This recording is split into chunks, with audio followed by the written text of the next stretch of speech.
తెలంగాణలో బీజేపీ గెలవడం ఖాయమని ఎంపీ రఘునందన్ రావు ధీమా వ్యక్తం చేశారు. పంచాయతీ ఎన్నికలకు బీజేపీ శ్రేణులు సిద్ధం కావాలని పిలుపునిచ్చారు.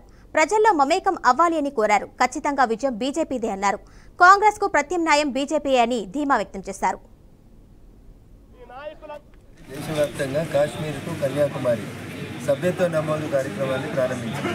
నరేంద్ర మోడీ గారి నాయకత్వంలో, గౌరవనీయులు ఆల్ ఇండియా అధ్యక్షులు నడ్డా గారి నాయకత్వంలో, అమిత్ షా గారి కృషితోటి ప్రపంచంలోనే అందరికంటే ఎక్కువ సభ్యత్వం కలిగిన పార్టీగా భారతీయ జనతా పార్టీ ఇంతింతాయి వడ్డుడింతాయి అన్నట్టు 2 నుంచి 3వసారి కంటిన్యూస్గా ఈ దేశ స్వతంత్ర చరిత్రలో అధికారంలోకి వచ్చినటువంటి ఒక పార్టీగా గుర్తింపు తెచ్చుకున్నటువంటి పార్టీ భారతీయ జనతా పార్టీ.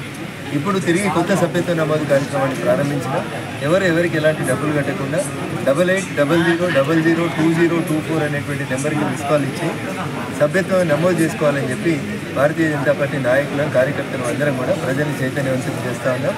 ఎందుకు సభ్యత్వం చేసుకోవాలి అని అంటే, ఈ దేశ సంస్కృతిని, సాంప్రదాయాన్ని సరిగా అర్థం చేసుకునేటటువంటి కొంతమంది పెద్ద మనుషులు లీడర్ ఆఫ్ అపోజిషన్ హోదాలో, లేదా ఈ దేశాన్ని 50 సంవత్సరాలు పాలించిన హోదాలో ఉన్నటువంటి పార్టీ వాళ్ళ కుటుంబం పోయి బయట దేశాలలో ఆర్ఎస్ఎస్ని, భారతీయ జనతా పార్టీని, ఈ దేశ సంస్కృతి సాంప్రదాయాన్ని తూలనాడుతూ రకరకాలైనటువంటి తప్పుడు ప్రచారాలు చేస్తూ ఉన్నారు. వీటిని తిప్పికొట్టాల్సినటువంటి బాధ్యత భారతీయ జనతా పార్టీ నాయకులు, కార్యకర్తల మీద ఉంటుంది. కాబట్టి సభ్యత్వ నమోదు కార్యక్రమాన్ని ఒక పండుగలా నిర్వహించాలని చెప్పి కార్యకర్తలందరూ